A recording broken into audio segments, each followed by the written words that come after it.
Hey guys, we're going to get to the mailbag in just a second, but first, I'd like to give a shout out to the sponsor of today's show, and that is actually a podcast called The Whitaker Show. Now, if you're wondering how to spell that, it is Whitaker. And if you go to the website, thewhitakershow.com, you can check out his podcast. So what is the podcast all about? Well, it's a podcast all about Christianity and how to defend your beliefs. William Whitaker, the host of the podcast, describes different aspects of the Bible and teaches you how to think about them critically. Again, you can find this podcast at thewhitakershow.com. That's the Whitaker. Whitaker is spelled Whitaker. So check it out. It's on every major podcast platform you can think of: Google, Spotify, Apple, you name it. It'll be there. And the show drops every single Wednesday at 7 a.m. But obviously you can listen at any time. And some of the shows right now, just so you know, some of the shows out there are Grace is a Cornerstone, Biblical Contentions, Faith is a Pillar, which is a part 1 and part 2 podcast. It is really, really a great inspirational show, guys. If you're into your faith as a Christian right now and you want to learn how to defend your beliefs, this is the show for you. Head on over to thewhitakershow.com or check it out on any podcast platform. Welcome to the WWE Podcast, your number one source for the latest in WWE news and straightforward analysis. Are you ready to get this thing going? Give me a hell yeah! I said give me a hell yeah! Then let's get this show started right now.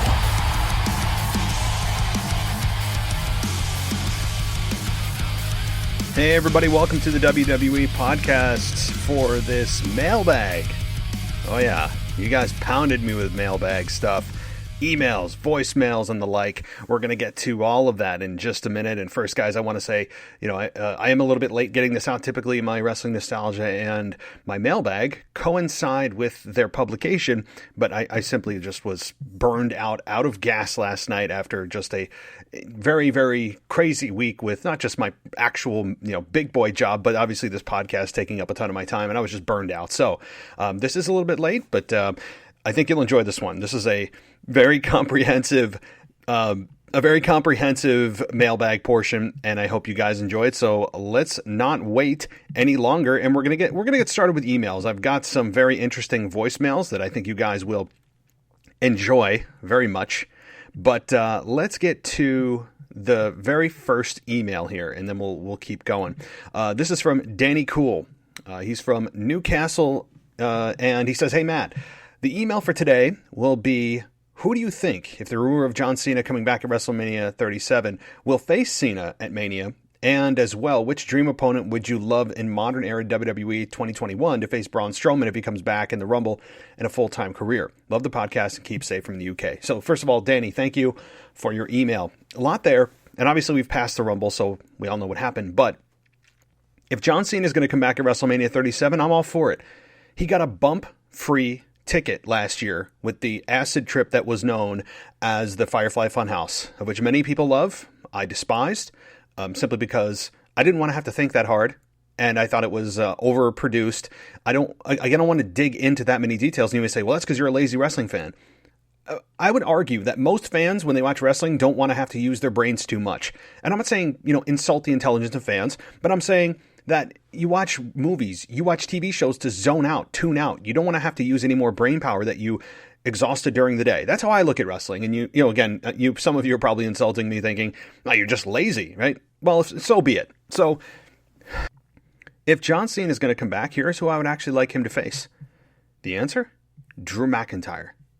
I want John Cena to come back.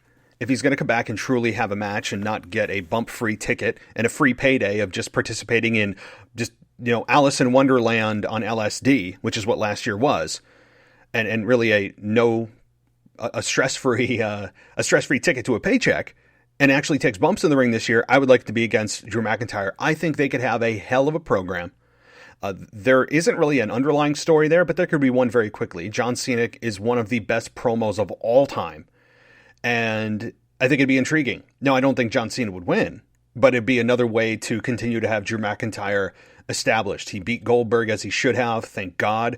And I think John Cena would be the next challenge for John Cena and John Cena for Drew McIntyre. I think it'd be a great pairing. They could build it nicely, and Drew McIntyre could probably hold his own against John Cena. He's not at the level of John Cena. Very few people are in terms of the mic, but that'd be interesting as hell. So, continuing on with your questions, who do I want to face Braun Strowman in a modern era 2021 dream opponent? When I think of dream opponents, dream matches, I will say Braun Strowman is not at the top of my, dream match, a dream match scenario. Okay, Braun Strowman is not one of those guys, but you're forcing me to put Braun Strowman in front of a dream match scenario. Boy, that's, I would think Brock Lesnar. I know it's happened before, but Braun Strowman's at a different level now.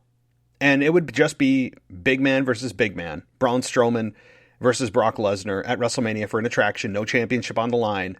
That would be my 2021 modern era. Somewhat believable. So thank you so much for your email, and Mr. Danny Cool. And I'm going to continue on here as I look down my list.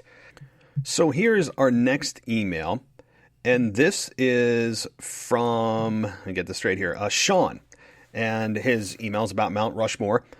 He said, I'm a new listener, and going back and listening to older episodes, mostly nostalgia and rivalries, but I feel like your Mount Rushmore is the standard answer.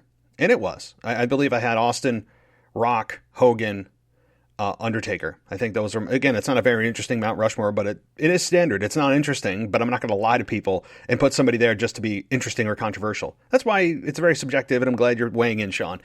So you say that yours is Shawn Michaels, Steve Austin, CM Punk. You said that he did more with promos and in-ring while being handcuffed more than anyone. Even John Cena and Randy Orton were less handcuffed at the same time period, and he still seemed to outperform them both.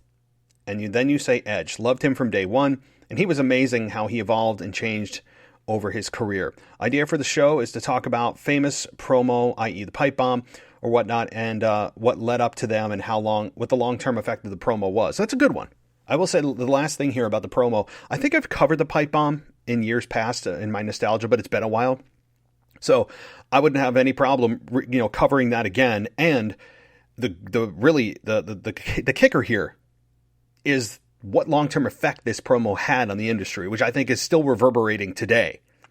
That's how massive that pipe bomb, I'll talk today, how massive the pipe bomb was in Vegas all those years ago from CM Punk. I think it is still being felt today. That's a great topic. So your subjective Mount Rushmore, I like it. Yeah, how can you argue with Shawn Michaels? You can't. Certainly, he's absolutely on the Mount Rushmore of and deserving of being on Mount Rushmore.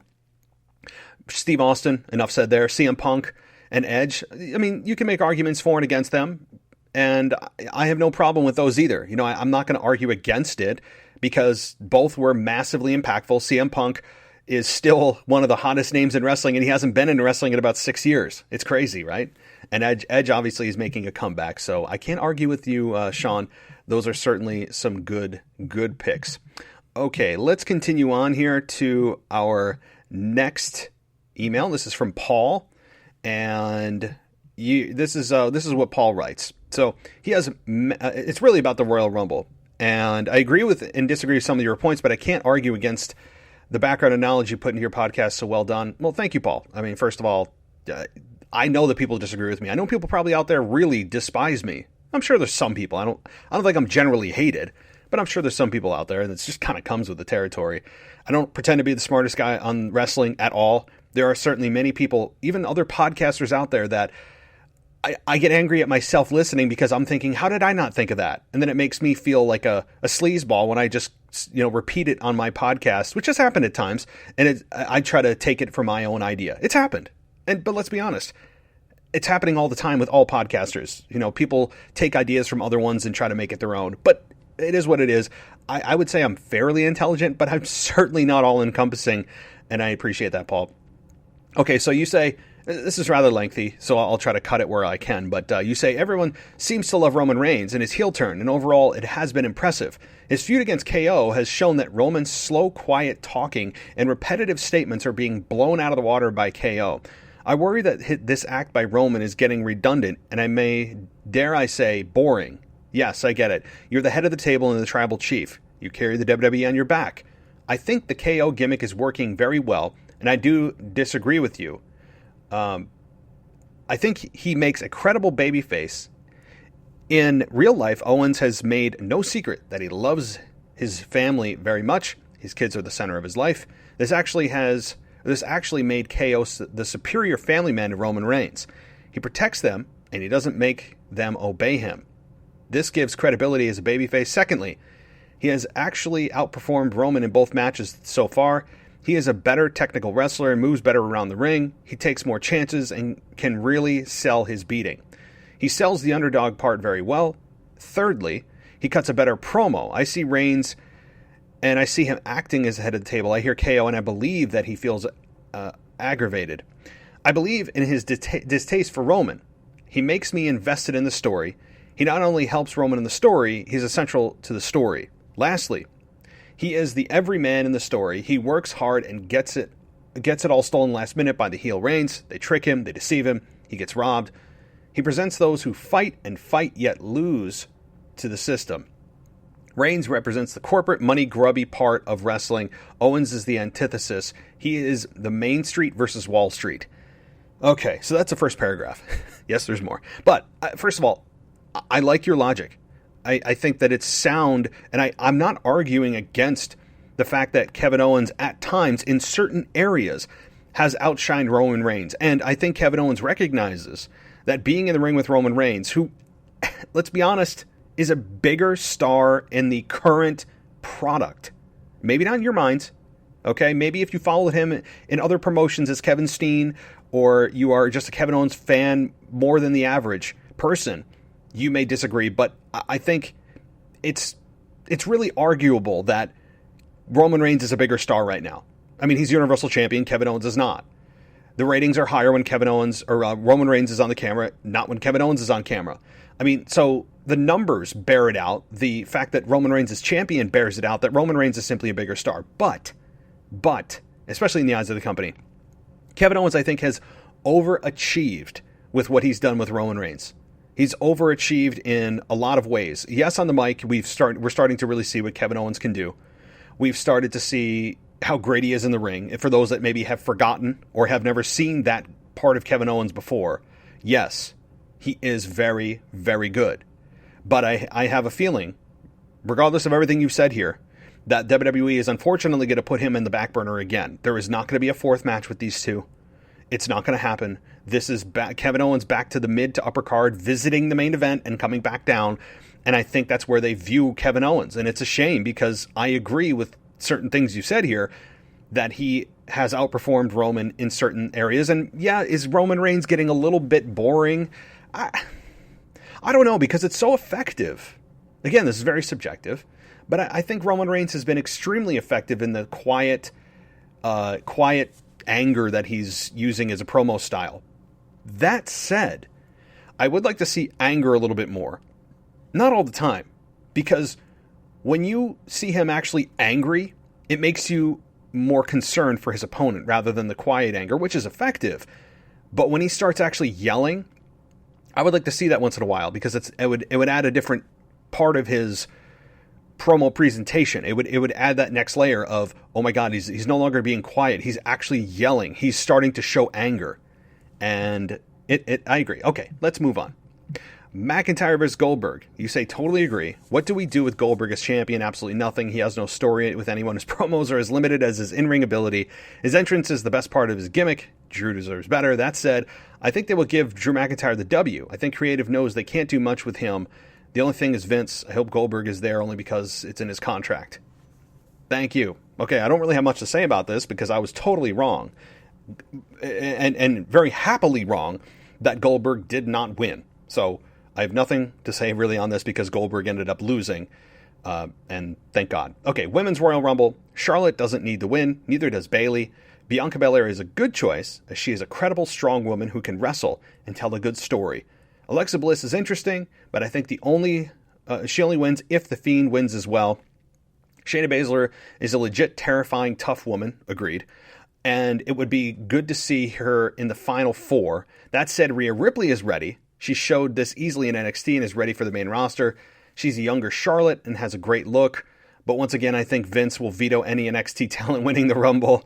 I think Belair will go over and face Banks at Mania. So far, yeah, you're right. So far, you're 2 for 2 on your picks with McIntyre and the Women's Royal Rumble. So, and again, this was sent before the Royal Rumble. So good for you, Paul. I would agree with all of what you said there. And I think Shayna Baszler, or really the fact that Vince will never give an NXT talent the Rumble is probably true. He probably didn't even want to make Shayna Baszler, or I'm sorry, Rhea Ripley in the final 2. But okay. Men's Royal Rumble. And this is the final paragraph here, guys. And we'll get to the next email. I wonder if Finn Balor shows up on the show. The NXT champ comes back and is ready to conquer his own nemesis, the main roster. That's a good logic. I doubt it, but it would make good TV. Best choices to win. Daniel Bryan. I don't worry about this choice. Underdog is always putting others over. One last chance at glory. Short-term gain winner, but making it satisfying nonetheless. Then you talk about Randy Orton. He never really warmed up by fans over the last 2 decades, but appreciated for his in-ring work. His work during the pandemic has been spot on. Doesn't need the win here, but maybe should be rewarded. Edge, interesting choice, you say. As an early entry, he will probably go deep, but ultimately fall to Orton. You were almost right. Almost right there. And then The Fiend, I think this is a double option with him and Alexa Bliss both winning. I think though, it might not be The Fiend, but Bray Wyatt showing up and winning. That would be dramatic. Brock Lesnar hasn't been seen since WrestleMania. And then you talk about Miz and Morrison. No, thank you. That's all you say. That's funny. Shinsuke, bold, but little chance. Seth Rollins winner, turns babyface and goes against Roman Reigns. So here's what your final 4 were, is Rollins, Lesnar, Edge, and Orton. Not too shabby. So you were pretty damn close. Other than Lesnar, you almost got that right. And thank you so much, Paul, for your comments. So, alrighty. And please feel free to email us, by the way, anybody, at realwwepodcast@gmail.com. Okay. Next email here. Much shorter one, which is good. My voice is getting a little bit hoarse. So pretty soon we'll turn it over to you guys for voicemail. You say, "Hi, Matt. It's Lewis from Glasgow. Just watched the Royal Rumble. Was definitely not expecting Edge to win, and I'm happy that Roman won against Kevin last week. I said what I wanted to happen with the Goldberg match, but I guess this is too good. I am just wondering what they're going to do with Edge. Sorry if anyone has said the same thing, and I'm reading, and stay safe." Thank you, Lewis, for your email. What are they going to do with Edge? I think it's going to be Roman Reigns versus Edge at WrestleMania. That's what I think. I mean, I don't see really another option. Finn Balor is second likely, and I think third likely is Drew McIntyre, who I think, my guess, is John Cena versus Drew McIntyre. So thank you so much, Lewis. Okay, let's see here. I think we're almost getting through emails, guys, and then you get to hear your own voices. Okay, so here we go. We got another email here from Mr. Palumbo. I don't know how to pronounce your first name, so I really do apologize. Bow? So I can't pronounce it. So that's my bad. So you say, good job, Goldberg. This match was predictable as water is wet and up until the finish. The only thing exciting about a Goldberg match is your worry over the fact that he may botch his own moves and hurt somebody. Yes, I'm grateful it didn't happen, and I'm so glad Goldberg put Drew over. This begs the question, why the match in the first place? Yes, that's exactly right. But I have some respect for Bill after the outcome of this match, especially since he's known for being super protective of his legacy. Yes. I think this was the best thing you could have done for both competitors. I don't know why the match in the first place. It was to just, I mean, Goldberg is clearly still under contract with WWE. I think that this was a elevation for both guys, which is, I mean, I don't really care about the elevation for Goldberg. He's been a made man and has been overstayed his welcome for quite some time now. But for McIntyre, it continued to show his toughness and his will to win. And it didn't hurt Drew McIntyre at all, and that's the focus here. The Roman KO match, you just have to appreciate KO and his willingness to abuse his body. I'm not a super fan of KO, but every wrestling fan has to appreciate his work. It was an entertaining match. Boy, that botch finish was so bad. Yeah, it was. That botch finish, botches are going to happen. Okay, botches are going to happen, and there's really not much you can do about it. So I'm going to give them a pass because it wasn't something that you can really control. But it says, or you continue to say, it looks like a heck of a lot better than a referee stopping the count for no reason. Yeah. But what's the referee going to do? I mean, lose his job for counting the 10, and then, I mean, he has no choice but to stop there. There's no other option. So sometimes the stories are organic and they write themselves. If by the end of the count, Roman Reigns can't stand, our winner is KO. It's not like KO doesn't deserve to hold the belt. He's put in a lot of work with the current feud.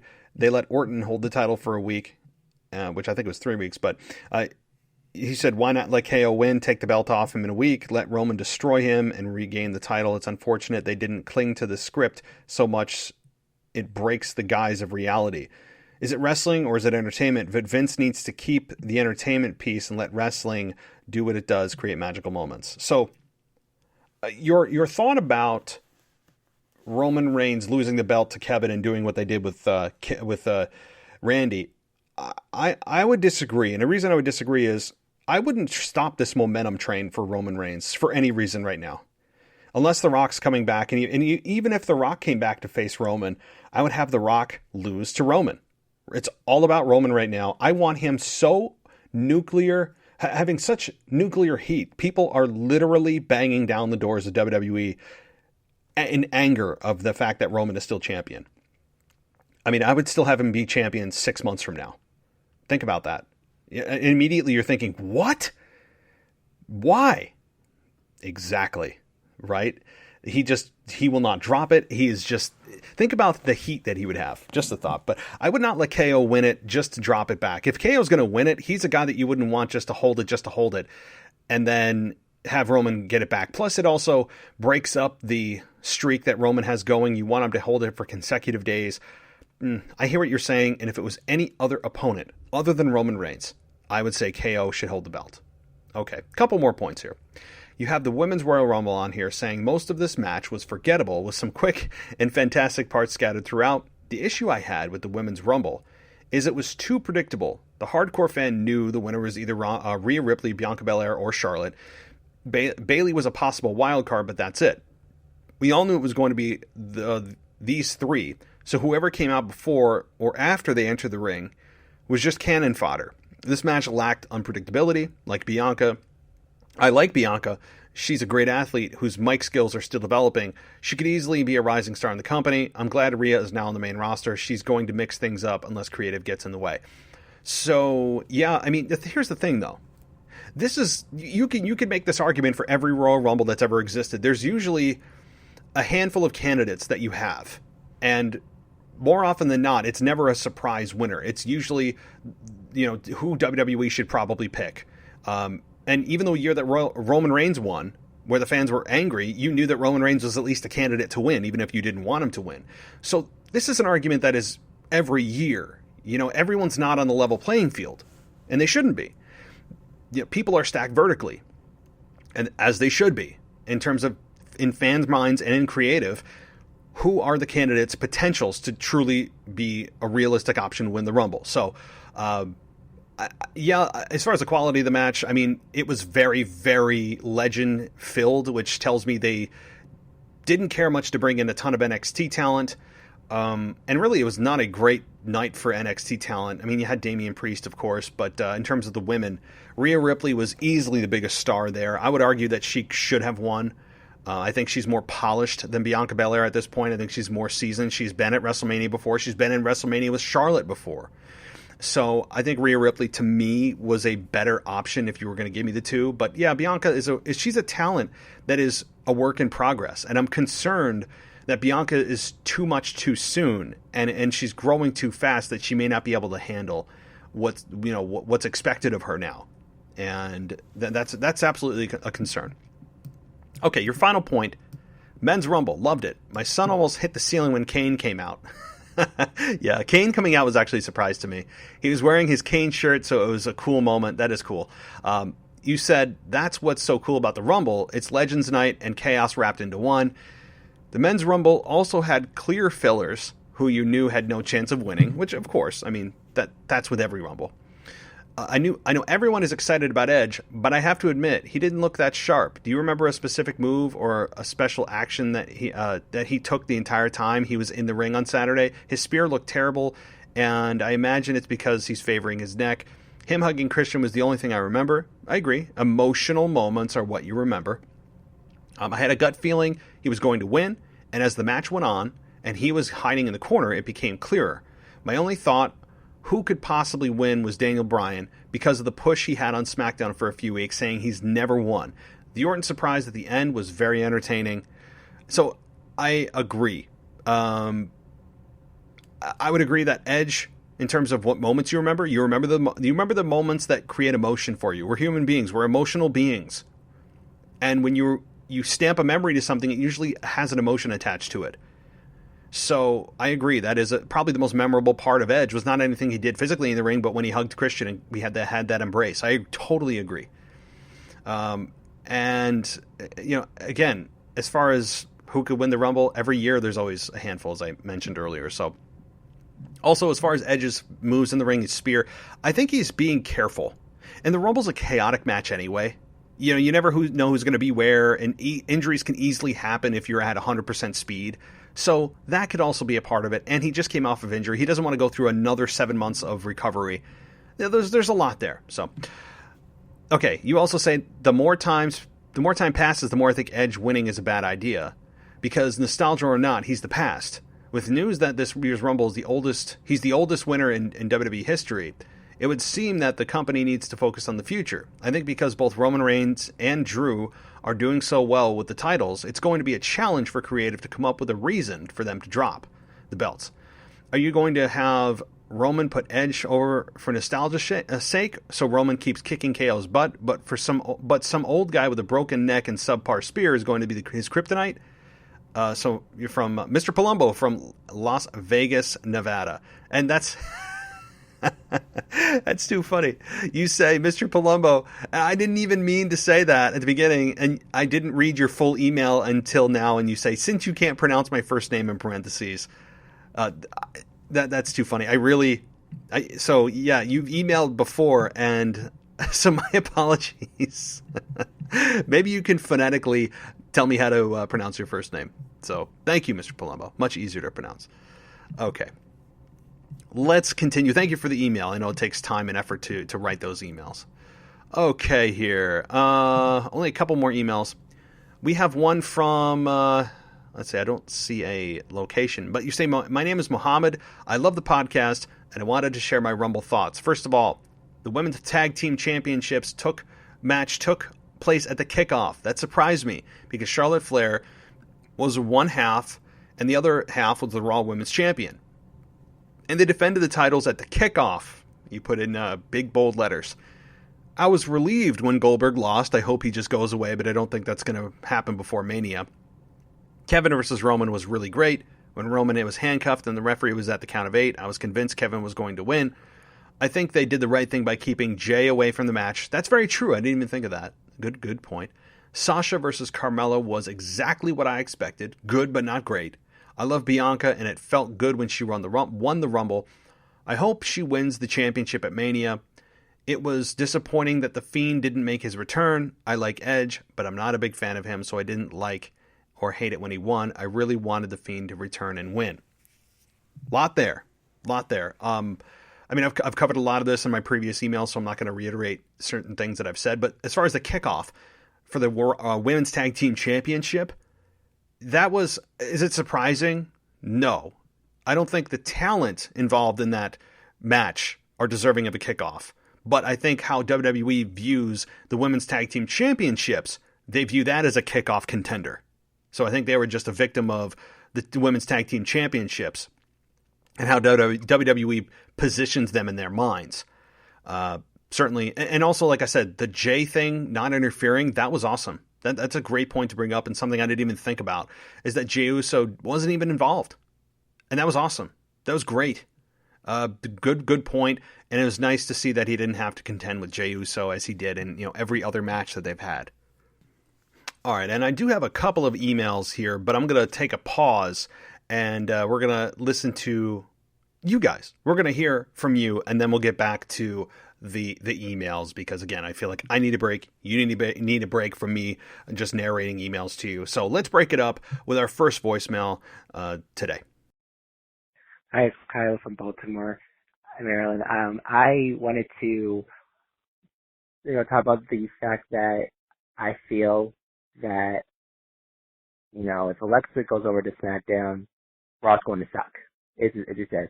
I don't find Drew McIntyre, that was an unpopular opinion. I don't find Drew McIntyre all that interesting as champion. I enjoy his matches. I just don't care that much about his character right now. I don't really find him all that interesting. He's just there to me.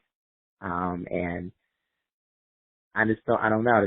I just think his feud with Randy Orton was great, but I just think compared to Roman Reigns, there's no comparison. Roman Reigns is a better champion. Just how I feel about Sasha Banks, better champion than Asuka. How about Drew McIntyre, Roman Reigns, better champion than Drew McIntyre, because of course Roman is great, and with the work he's been doing on SmackDown, that's fantastic, and Drew McIntyre doing his best, but I just don't feel it.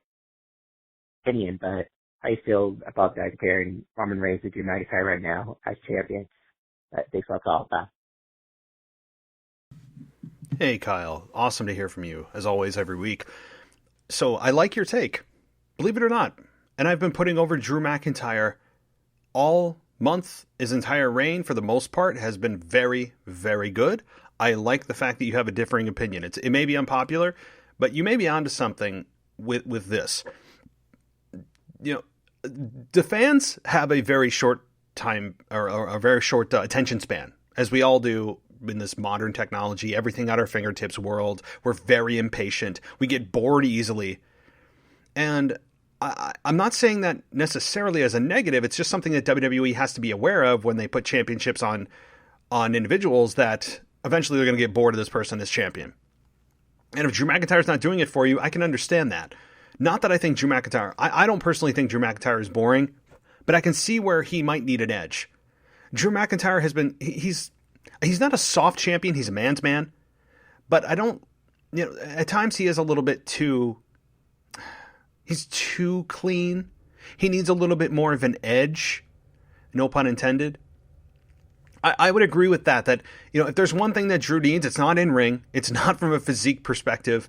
It's not from a presence perspective, which can't even be taught. It's from a character perspective of, you're good on the mic.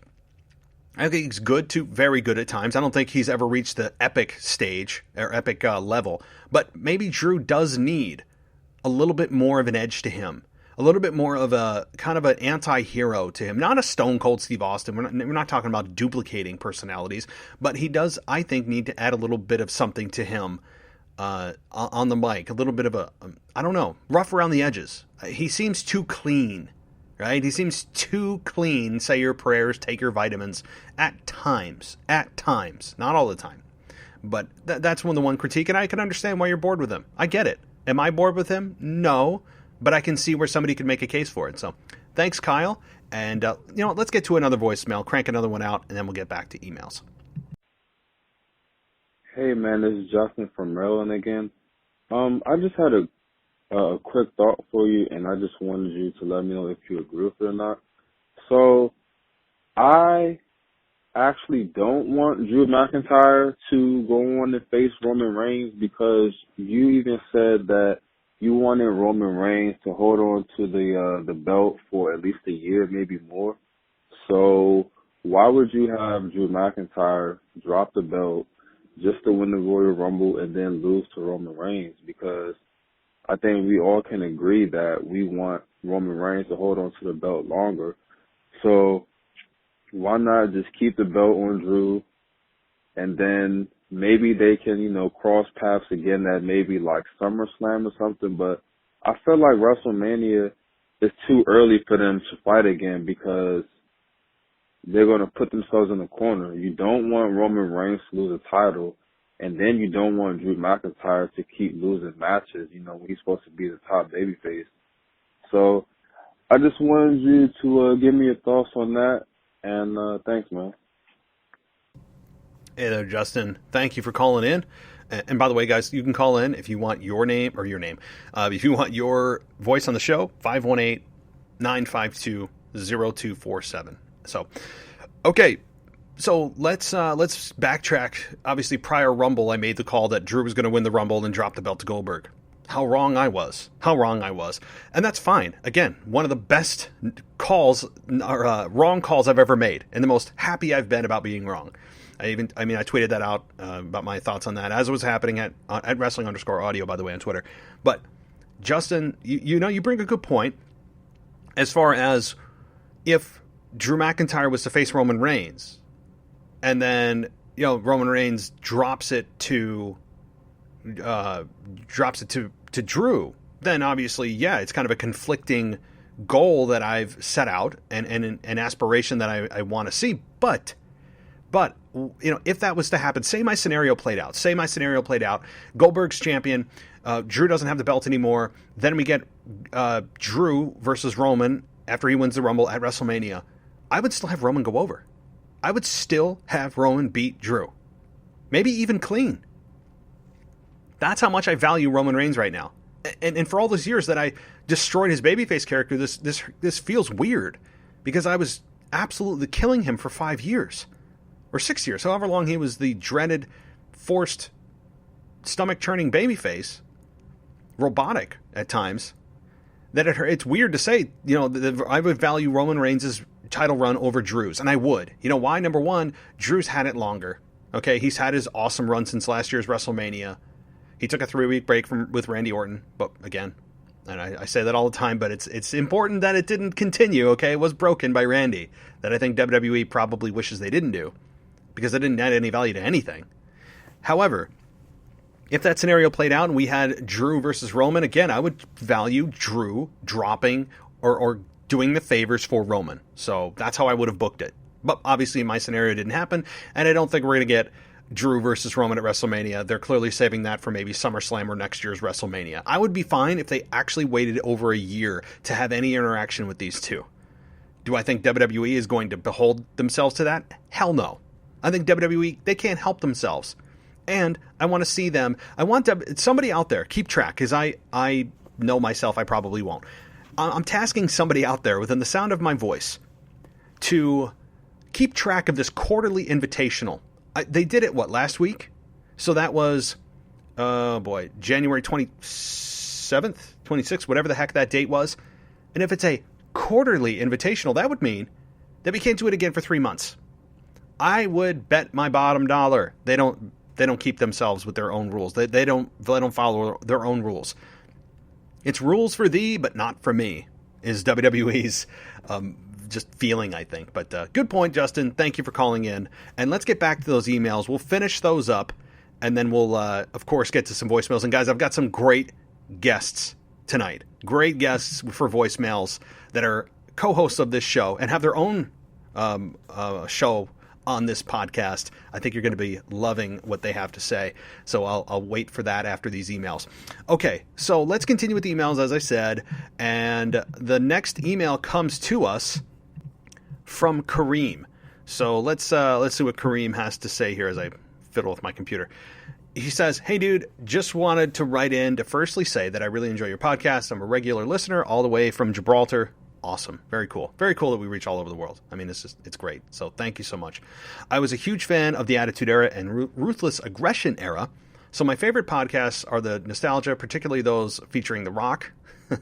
Agreed. I mean, maybe I don't focus on The Rock enough. I mean, I do a lot of Stone Cold because he was my favorite, but you say, "So just want to say thanks for doing those. Really brightens my day to have those throwbacks. I'm glad you like them so much. Again, maybe I'll focus on The Rock more, as I said. Great talent. Legendary talent. No question.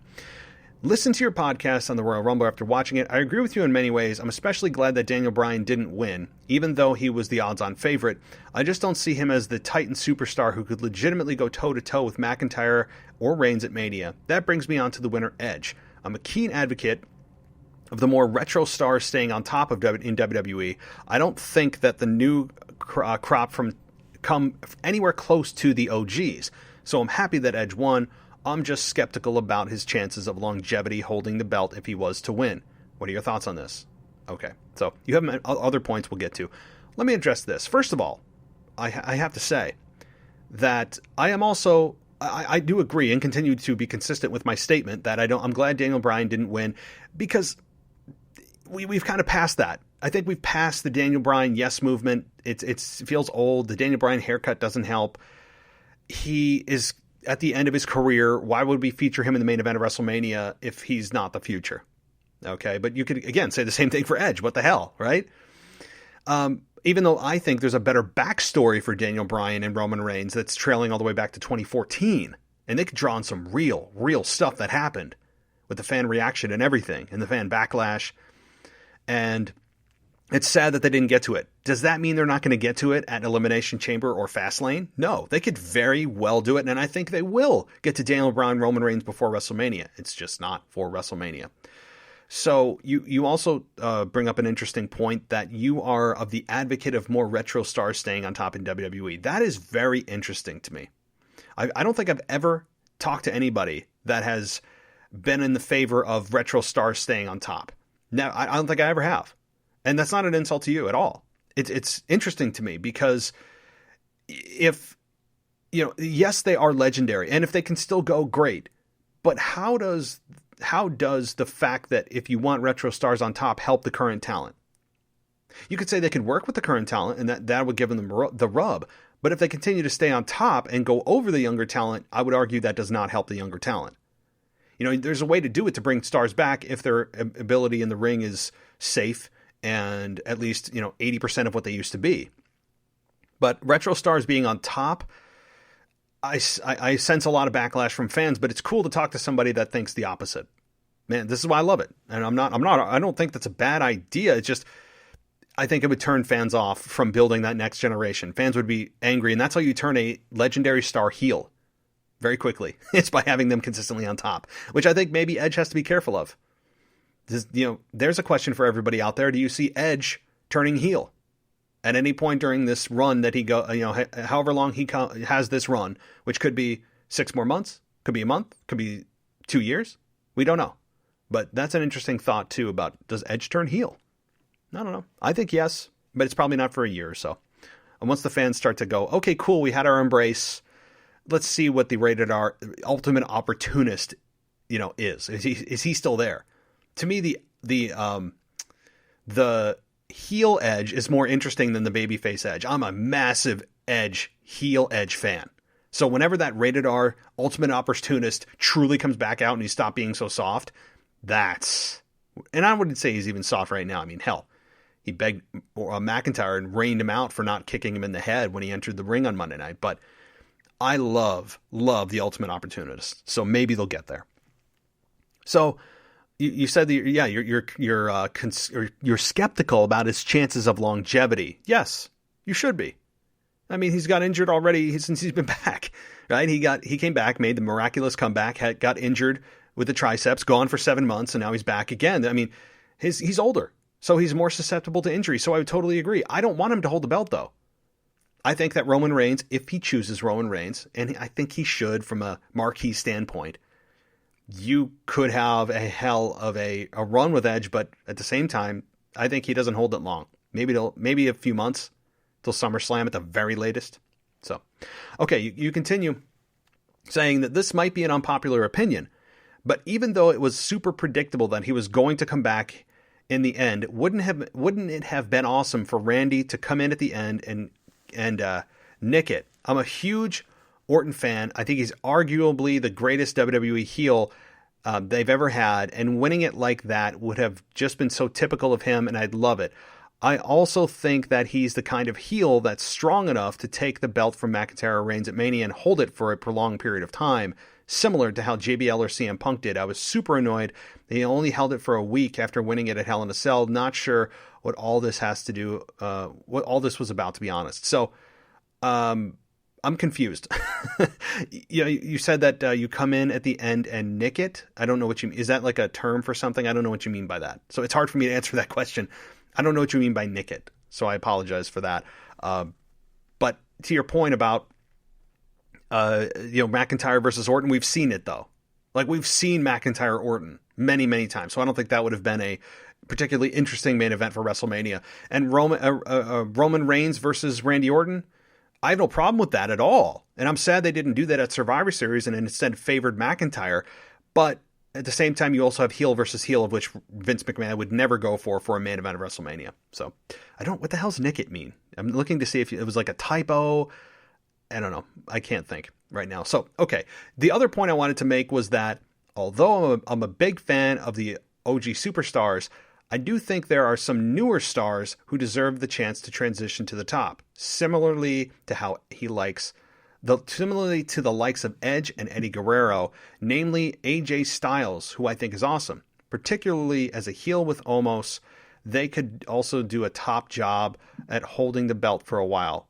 And Nakamura, I feel like these guys have only been really given fleeting chances at being the top dog. We need to see them competing at the top and not being set at such a mid-card level. Yes. I mean, again, there's a lot there, but AJ Styles is a name that I don't think many people are really considering, but I think he has another big run in him. Omos has added a lot of intrigue. I don't think Omos is great in the ring, but he's a good basic move, punch or intimidation or maybe a clothesline or a power bomb, something very simple. I don't think Omos, again, is very limber in the ring, but I think he adds a lot to AJ, who needed desperately to add something to his character. So, I agree. I would like to see newer people up there as well. Additionally, I think Finn Balor is potentially a WWE great and is absolutely wasted on NXT. Stick him on the main roster already. Well, I'll say this. If he was on the main roster, where would he be positioned? If he never made his pit stop in NXT again, I would argue he would be kind of lost. He was lost until he went to NXT. He was the first one that got attacked by The Fiend, if you remember, a year and a half ago. And when he debuted in NXT, I think he's made an awesome home for himself. I'm fine with him staying in NXT, only to, yes, eventually make his re-debut in the main roster, of course.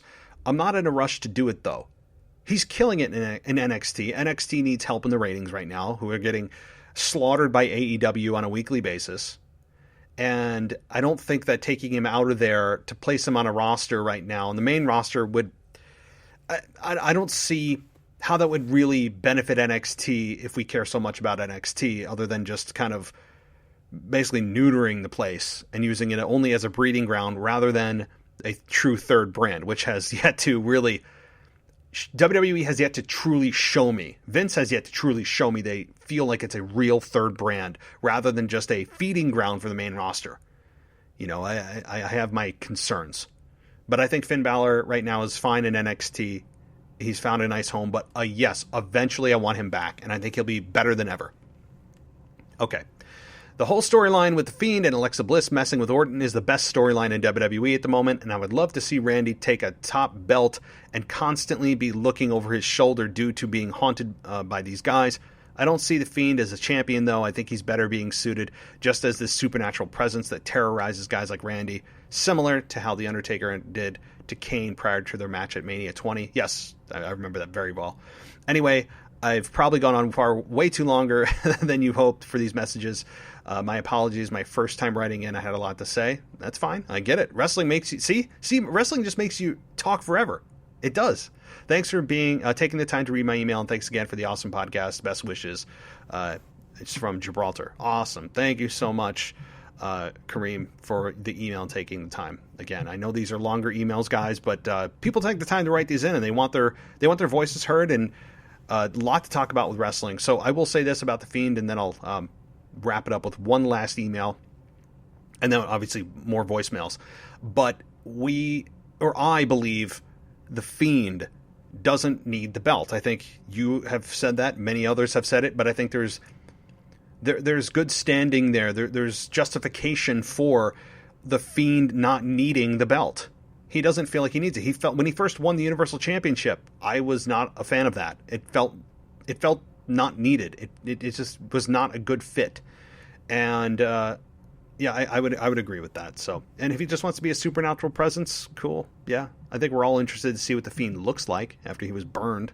I think that's super interesting. Okay, this is the final email, guys, and the rest are all voicemails. This is probably the quickest email I've ever had. It's from Kevin, and he says, with Edge appearing on NXT tonight, please do not make him face Finn at WrestleMania. Just a horrible thought I've had. Well, I will say, I mean, I opened the show talking about how I think it could be a great match. I think it could be maybe the best quality match if you're looking about only athleticism and great kickouts and maneuvers and only the physical part of the match. If you're only looking at the physical element only, I think then you would say that Finn Balor would probably be the best option. However, there's much more to it than just the physical part. You have storyline, you have personality meshing, you have the fact that it's NXT versus, Edge, right? And what would Edge do as NXT champion? That would be bizarre. It would be, it's not impossible, but it would feel second rate. I mean, I'm sorry, NXT still doesn't feel like it's up to par with Raw and SmackDown in terms of how WWE presents them. And I think NXT right now is not a place Edge needs to live. It's not a place Edge needs to live as champion. Well, I think it would certainly draw ratings and people would be like, what the heck's going on? I don't think it's the right choice. Even though I have nothing against Finn Balor, I think Roman Reigns and Edge is the marquee match from a name standpoint and interest. Okay, so that's it with the emails, guys. I know a lot of reading, but I do want to respect every email that comes in and make sure that you guys are heard. I don't want to just have those emails lost in oblivion and not give you guys a voice. So I'm going to take a break from talking, and that means we get to more voicemails. So here we go again. Let's get to that voicemail, and that way you guys don't have to keep listening to me. Here we go. Hey, it's the Waz again. It's been a little while, but I thought I'd call in just with a simple reaction to Edge winning. Yes, that's a shocker. Did not expect that, but I don't love the idea of him facing either McIntyre or Roman Reigns. However, what are the best kind of heels? The ones that were baby faces and were beloved and had a sudden, unexpected turn to being a heel. I'm calling it right now. Edge is going to turn heel. Whether he makes up with Randy and they join together or whatever, but that's what I think might happen. I kind of want to see it happen because I want to see how he would do as coming back and then turning heel. Plus, I think he might even have the ability to becoming a heel of a faction. So I just wanted to throw that out there, see what you thought, and get some reaction. Edge turns heel. That's my prediction. Creates a faction. There you go, guys. Thanks. Hey, Waz. Yes. As Daniel Bryan would have said in 2014, at least when it was cool to do. I am a proponent of Edge turning heel. I just talked about it. If you've listened, obviously you know. And it's something that I didn't even really think of, and then you bring it up, and it's just funny that you brought it up, and I just thought of it. I really didn't listen to this beforehand. So I love that idea. However, I would like to see Edge play out this babyface run a little bit longer. Okay? I think fans are still loving the fact that he's back and have nostalgia feelings and everything else. But Edge as the ultimate opportunist is a much more fun Edge to watch. Now, don't get me wrong. I'm a massive Edge fan of regardless of which one he plays. And I don't think it's, to me, as egregious as some stars are when they're one role and they just feel weird and they should be the other. Like Charlotte Flair as a babyface feels wrong. Okay. Kevin Owens at times as a babyface feels wrong. There's some egregious examples out there, but Edge can play both well. I just think he plays the heel much better and it's more entertaining. And I think it'd be something that the fans don't see coming. Nobody's really talking about this to my knowledge. So you could be ahead of the curve here, Waz, and I think you are. And it would be, I think, a massive missed opportunity for WWE to just continue him babyface for his entire run, like they've done with Goldberg the entire time, right? Like every time Goldberg comes back, he's positioned as a babyface, which I think is wrong. And I think you could easily make Goldberg a heel. It's easy. It's an easy story to tell. He's the guy that comes back. He doesn't belong here anymore. He had his time. He thinks he's deserving of title matches. It's an easy story. Edge, yeah, you could have guys get a massive rub off him by having him lead a faction. Yes, hell yes. Now, do I think he joins Roman Reigns? No, I think Roman Reigns is a solo act that is great. Well, with Jey Uso and eventually Jimmy Uso. I don't think, that would be a good fit, but rather Edge doing his own thing. So yes, I think he turns heel, and I think he's going to turn heel in 2021. It's just when. Maybe it could happen at WrestleMania. Very easily. That's a big time to do it, a great time to do it. Something that the fans may not see coming is a heel Edge, and I would love it. Thank you, Waz. And on to our next one. Hey, Matt, it's Kyle from New York again. Just caught up on all your Royal Rumble stuff. I watched the pay-per-view. I listened to your preview. I listened to your review with Batch Guy. It was all pretty good. And just a little side note, when I listened to your preview, I agree with Michael. Sasha Banks is hot. I don't know why I thought that. But I don't know why that's the first thing I thought to say to you, and it's off the top of my head. Quick story, just a little quick funny story. Ever since she debuted, I've actually had a crush on her. And she's 29 and I'm 22. So hey, Sasha, if you and the hubby break up, I'm single. Just saying. She's sexy as hell. Anyway, so I enjoyed the Royal Rumble, and I'm happy. I think Bianca Belair is a great choice for the Women's Rumble winner, and for the men's, I agree with you. Same thing as you and Vashka. Edge is a surprising one for the men's. I'm happy he won, but at the same time, I think it could have been another rising star. Keith Lee, Riddle, Daniel Bryan, whatever. But Edge is fine. Still happy with Edge. I'm actually more interested in him fighting Roman instead of Drew. Him and Drew's fine, but I'm actually more hyped for him versus Roman if that happens instead. Anyway, so I know you and the Box Guy on your review. I know you rated the pay-per-view a letter grade. So what would you? I can't even hear a question right now. But there's so much. If I said all the questions I want to ask you about the Royal Rumble, I'd have to send three or four voicemails. So I'm gonna ask you one question. What would you rate each match on the pay-per-view one by one? By I guess whatever you want to do, 1 to 10 or a letter grade, whatever you want. Your grading scale.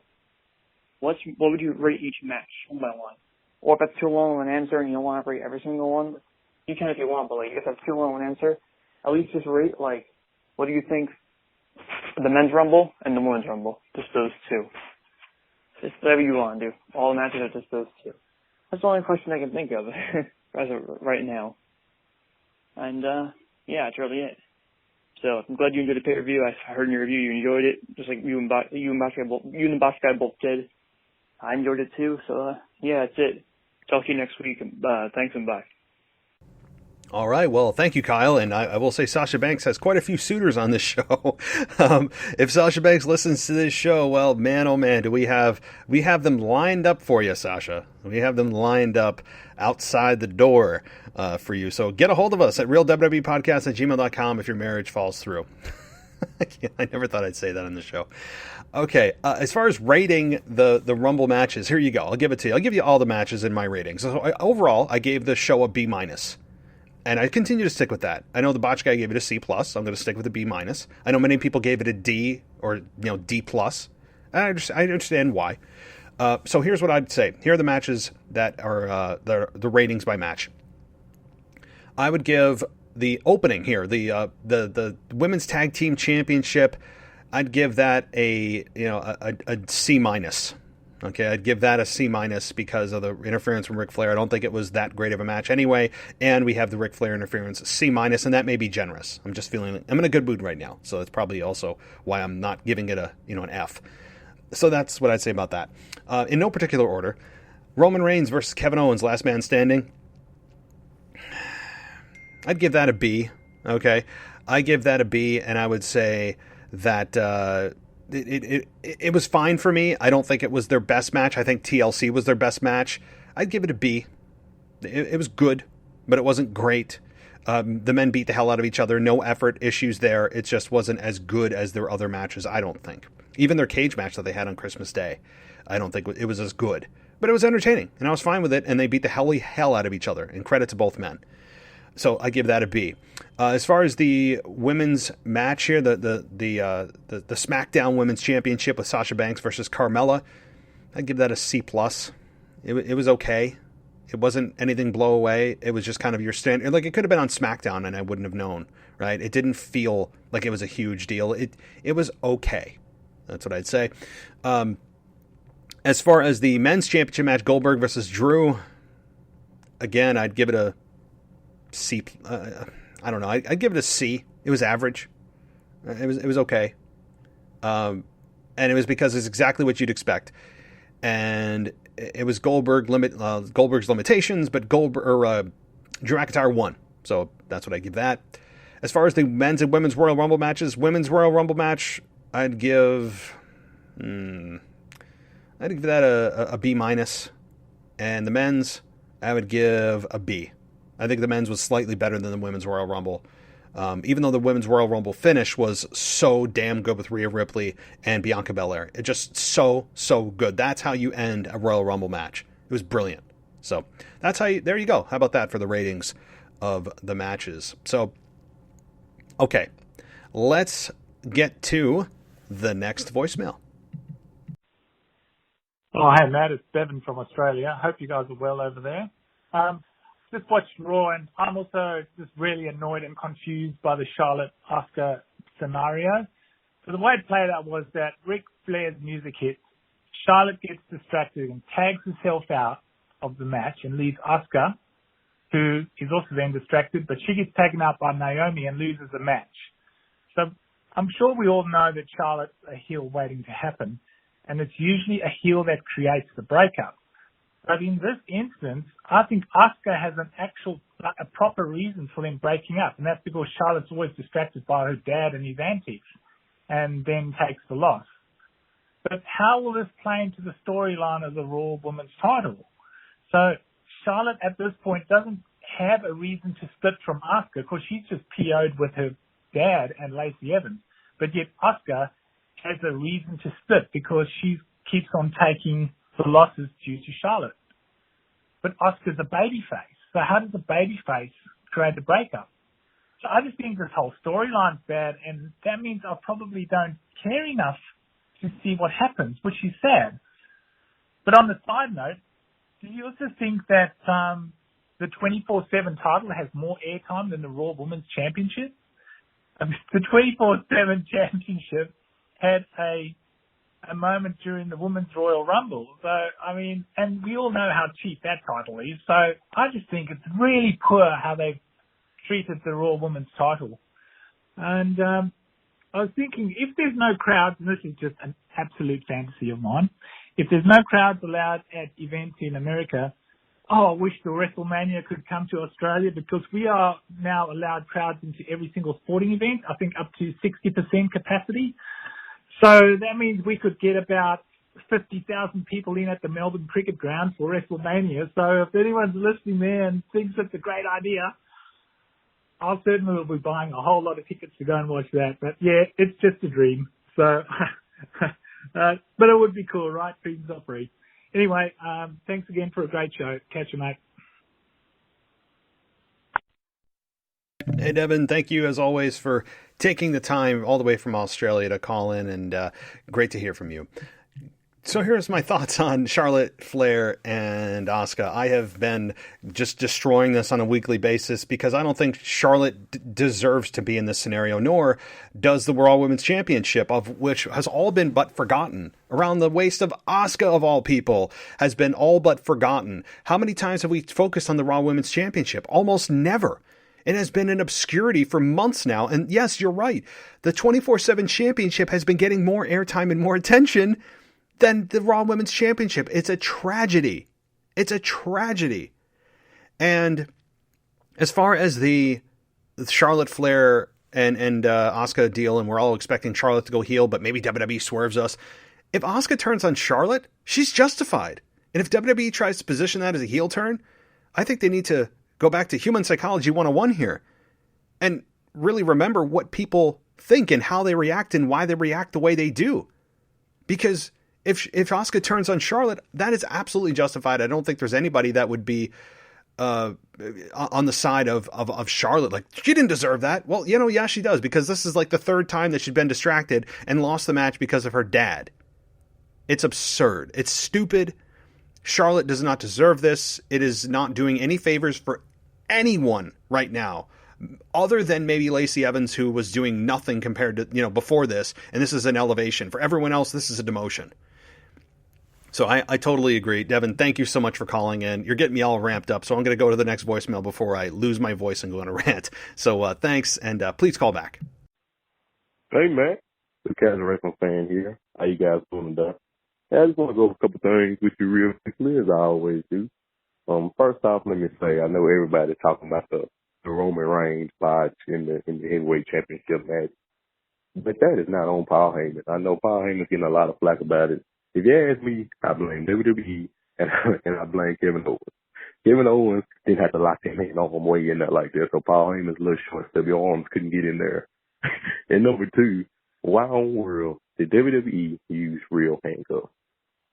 Like, if they just would have went out, got the little kid handcuffs with the latch on the side, he could look like he was unlatching them. All right, no problems. But it was a funny situation of sorts. Number two, I want to talk to you real quick about the Ric Flair, Charlotte Flair situation, which, as we talked on your show a couple of weeks ago, it's like I told you, they want to take the belt off of them, which they did. They want to turn Charlotte. They're going to end up turning Charlotte Flair, which I believe they're going to do, and obviously it's going to be Asuka versus Charlotte. But think about this. What if Charlotte gets so pissed off her daddy, she looks at him and says, you know what? You dead to me. Don't call me Charlotte Flair no more. My name is Charlotte. Completely change her gimmick away from Ric Flair. Anything, get rid of the music, get rid of everything, the robes, everything to do with Ric Flair. And start her on her own journey as Charlotte, Queen Charlotte, whatever you want to call it. And also, on Alexis Bliss's inverted Sister Abigail, I'm calling that the Twisted Bliss. It just sounds so cool. WWE, if you're listening, I was the Twisted Bliss. Sounds good. And real quickly on Bad Bunny, he's pretty famous. Honestly, even in America. He was, if I'm mistaken, the most streamed artist on Spotify last year. And also his album was the first non-English speaking album to go number one in America. So he's pretty big. He's a pretty big deal. And I knew exactly who he was when he pulled up in the Bugatti. I mean, before he even got out, I said, oh yeah, that's Bad Bunny. Very popular guy. I listen to some of his music. Pretty good music. But all right, you guys have a great rest of your day. I'll talk to you later. Yes, it would not be a mailbag show without the casual wrestling fan. So let me just say, Bad Bunny, I've made a statement on this last night. I really had no clue who he was. None. Zero. I mean, I don't listen to Latin music, so I had no idea, no clue who this dude was.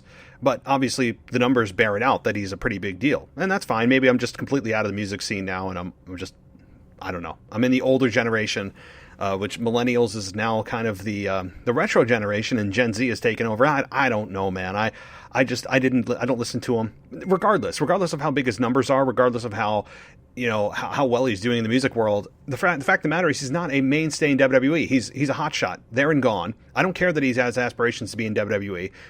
That actually is going to take time. He's clearly nowhere near ready. And, I mean, if they're trying to get the crossover audience, it's going to take more than just, oh, cool, they have Bad Bunny on. Okay, I'm going to go back to doing what I'm doing. Right? Like, it's a hot shot. I understand from a business perspective, maybe they're trying to tap into the Latin audience. And, I get it. But I don't know. I think it alienized a lot of fans who don't speak Spanish to have to listen to, 5 minutes of the song that he sang at Rumble. I was sitting there like, wait, what? What's going on? And great, if the guy's successful, more power to him. You guys like him? Great, cool. I have no idea who the dude is. Charlotte Flair. I went over this in my previous voicemail response. But as far as her turning on Rick, the thing is, we've seen this before. She has actually said that to Rick, that you're dead to me.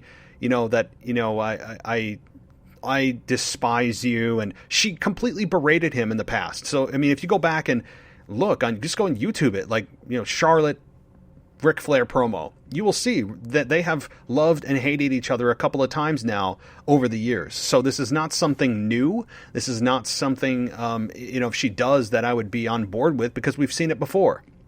And even if she turns on him, is that really a turn? Who's that a turn for? Right? I mean, there's just no payoff because Rick can't do any wrestling. right? Nobody can do any. Rick can't do any wrestling. I think it's a complete waste of everyone's time. Everyone. Okay, she denounces the name of Flair, and she does her own thing. I mean, I guess a small character, if not a small, I guess that character change would be interesting. But she's got a queen gimmick that works. But it's tailor-made for a heel, but it works.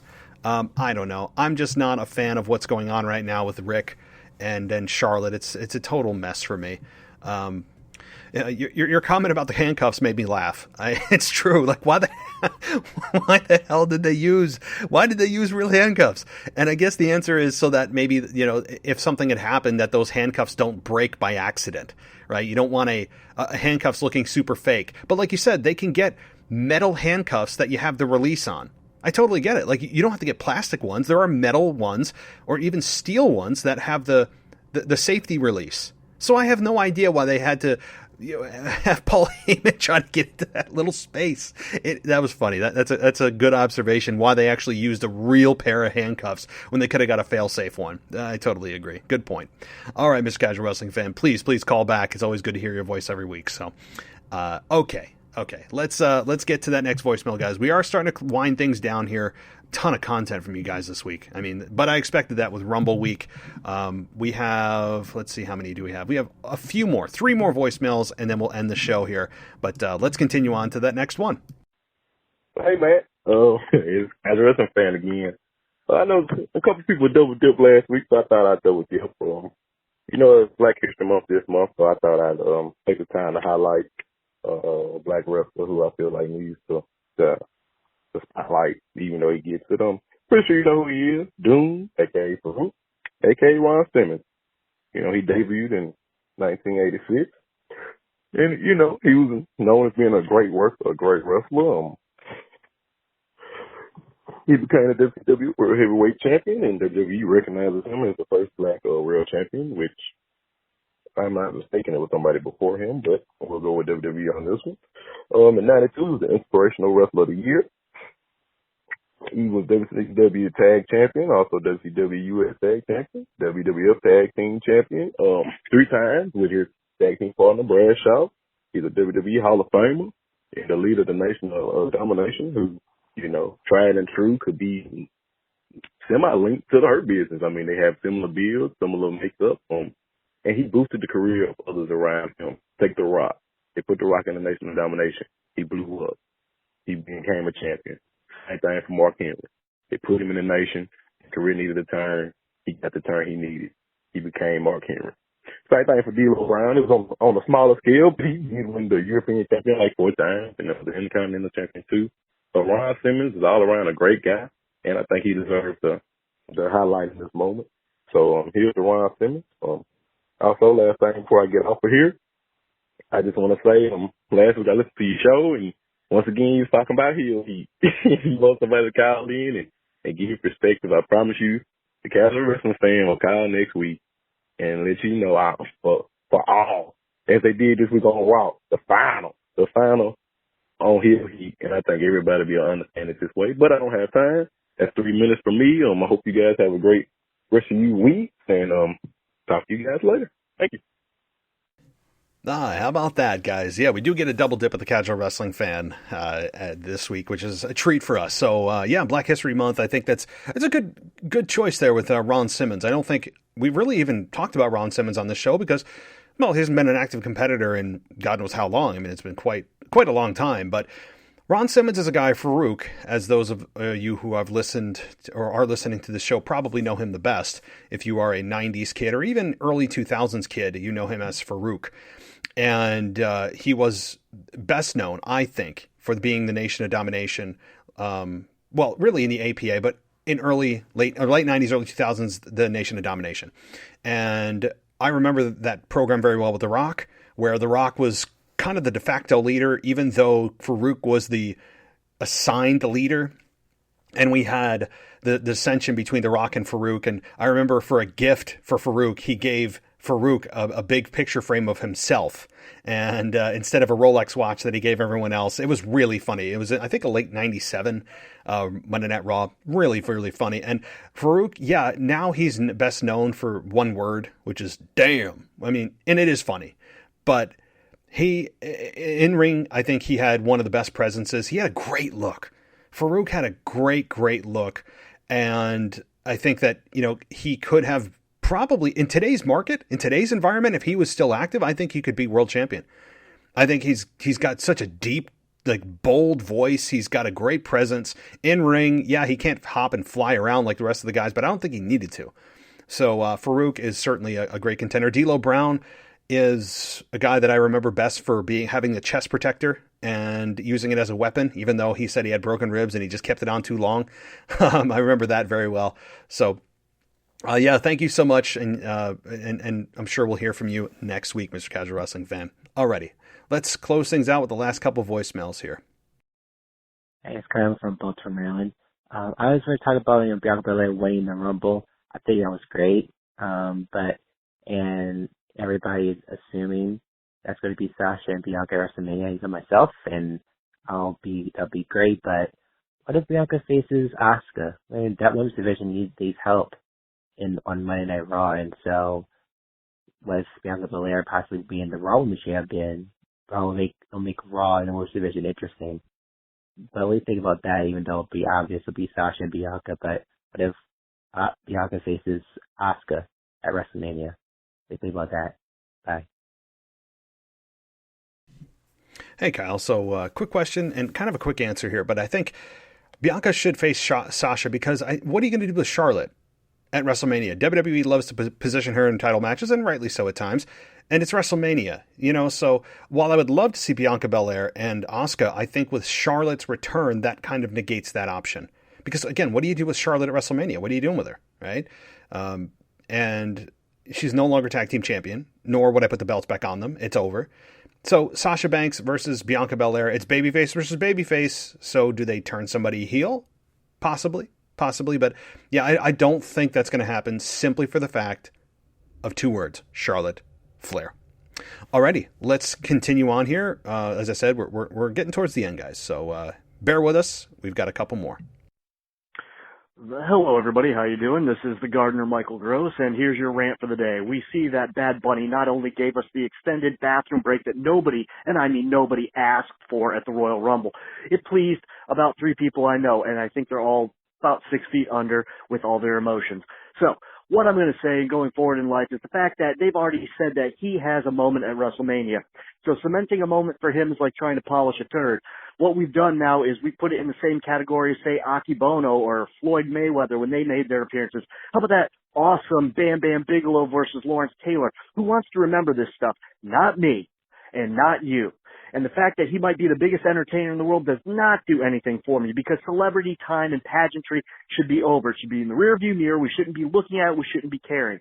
So what we're doing is we're taking away spots and putting people in the Andre the Giant Memorial Battle Royal, while some punk that no one cares about, who's in the music industry, who's asthmatic and probably weighs less than I do, is going to get a match and or have a spot, a WrestleMania moment that you and I did not ask for, and it's not even a real moment. It's just going to be told to us.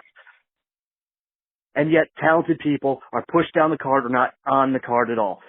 When's the last time we saw Aleister Black? Where was Keith Lee at the Royal Rumble? Exactly. But you know what? Bad Bunny, Bad Bunny, Bad Bunny. Who cares? All right? Let's make some rabbit stew. Let's call it a day. Get him off my television. Get him off everything, because he is not integral to the WWE, to wrestling plans.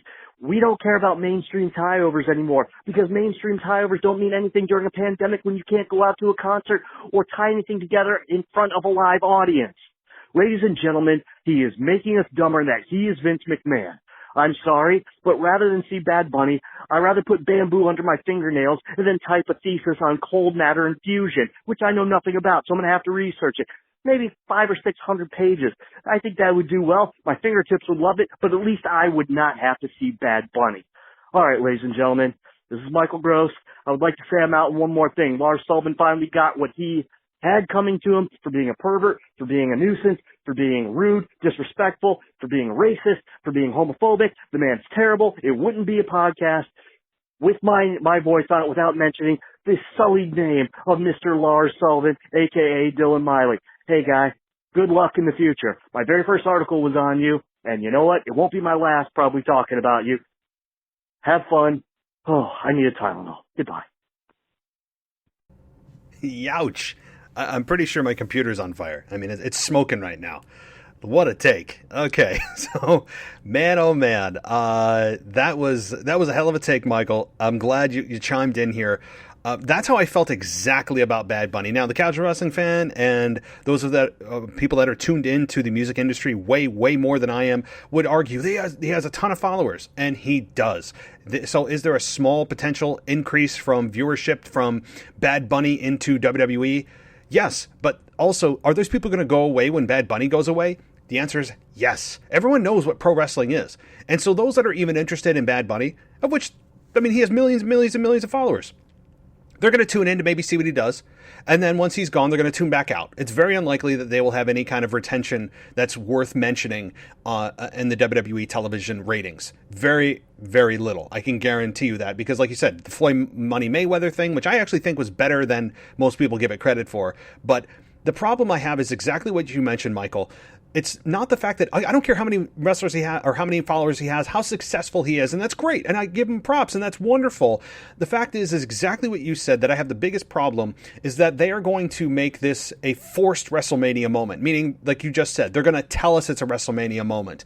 Why do I want to see a dude that has never stepped foot in the ring come in and make the other people that are there on a weekly, day-to-day basis look like absolute fools? It makes the rest of the wrestlers by default and by association look like fools, makes the company look like a bunch of idiots because they can just be had by a celebrity that comes in and is get paid a whole lot of money to not take a bump but make everyone look like idiots. That's the problem I have with it. And I don't want to be told it's a WrestleMania moment. Okay, now you're going to get me fired up. The problem, even if it has nothing to do with celebrity, can we just get off of the fact that we need to be told it's a WrestleMania moment? Can a WrestleMania moment just happen as we know it's going to happen and let it happen naturally rather than being told in the moment it's a WrestleMania moment? Can we please get away from it? But don't worry, this WrestleMania, we will be told that Bad Bunny's having a WrestleMania moment. This is a WrestleMania moment, and he's going to take down somebody. It's going to look like garbage, and it's going to be embarrassing, and I agree. So if he's great at music, that's wonderful, and I give him props for making tons of money and having tons of followers. That's wonderful, but he does not belong in a wrestling ring. And I know what WWE is going to say, that they're using it to expand their audience and a crossover, all this and that. That's exactly what they're doing, and I understand what they're doing, but I don't think it's going to work. Like I said, but I also think that it's bad for business. It's embarrassing to watch. It's just flat out embarrassing. He feels like a fish out of water. I do not like when they bring in celebrities to do this.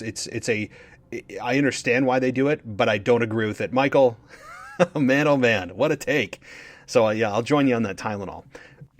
All right, let's get to the final voicemail here and cool ourselves off. And this is from none other than your host of This Week in Wrestling's Highs and Lows, Mimi Burris, who is weighing in on This Week in Wrestling. And again, you can follow her and listen to her show every single Saturday night / Sunday morning regarding the This Week's Highs and Lows in Wrestling that she does right here on the WWE podcast. So let's see what she has to say, and then we'll respond. Hey Matt, it's Mimi. Loved the Raw review per usual. Thought the Royal Rumble was great. Just figured I'd send in an audio and ask you about the New Day Retribution program. I know you covered Raw, but I think you might have missed kind of what's going on with Kofi Kingston and Mustafa Ali. I sent you a couple links, a couple little things of homework to do just to get caught up if you wanted to about their program. I think it's actually a great story. I hope they hold it off till WrestleMania, the match between Kofi and Mustafa, or maybe Elimination Chamber, but I think luckily again WWE has stumbled into some long-term story booking, definitely not planned, but and I mean, wow, these promos have been great by both Kofi and Mustafa, but of course none of it's actually on live television or very minimally on actual live TV. Such a shame. I think half the promos on Raw Talk and Talking Smack and on social media are 10 times better what they produce on TV, but sent you a couple links to kind of get caught up on what Kofi's been doing on Instagram, and I'm curious to hear your thoughts. Hey, Mimi. Always great to hear from you, and looking forward to your highs and lows this week, as everyone is. And I'm glad you brought this to my attention because it isn't getting the attention. This program is not. And if for those that obviously don't know, Mimi sent me this voicemail, but on top of that, she also sent me links to Kofi Kingston's profile on Instagram, which I was not privy to. I was just watching, or not even watching, because it's not even on the Hulu version. It's buried deep within the results of Raw regarding this whole retribution in Kofi Kingston. Really, Mustafa Ali and Kofi Kingston's storyline is buried in Raw, and it's, to me, doing very well on Instagram. Now, I watched those Instagram promos that Kofi Kingston cut in response to Ali's words about Kofi Kingston stealing his moment in the Elimination Chamber. You're right, Mimi. This is a great storyline built in for us to enjoy. And Kofi Kingston, to me, is not being the goofy Kofi Kingston of the New Day, which is the best thing possible for his career. He's not throwing pancakes around. He's not being, he's not joking around, throwing inside jokes everywhere. He's being serious, and I love it. Like, I have been a big anti-Kofi Kingston in the New Day personality fan. I have been against that, and he has shown the opposite. He is showing exactly what he is capable of in terms of promos. And I've if you guys haven't seen it, by the way, go to Kofi Kingston's Instagram. Go to Kofi Kingston's Instagram and take a look at his responses to Ali's beating down Xavier Woods and everything else. It's so good. It's real. I mean, it's really good. It's, again, the best Kofi Kingston has done in a long time outside of the goofy New Day garbage that he's been involved with.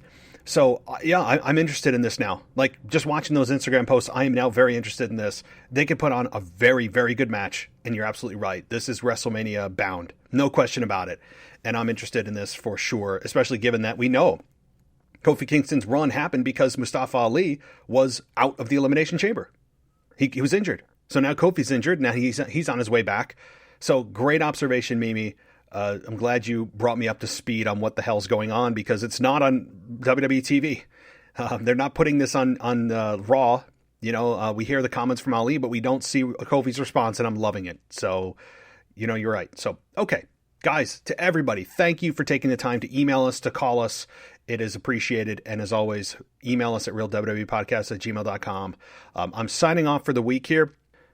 I mean, as you know, I'll be back Sunday night, but I'm kind of looking forward to this next few days of not having to record. I'm going to be posting our shows, as always, with Zach Smith, NXT Review, and WWE Rivalries, and Mimi's Highs and Lows of the Week, and Michael Ritter's SmackDown. But of course, I mean, personally, I'm looking forward to just kind of stepping away for a little while and taking a little bit of a mental break after the Rumble madness. So, all right, everybody, thank you so much as always, and I will be talking to you next time.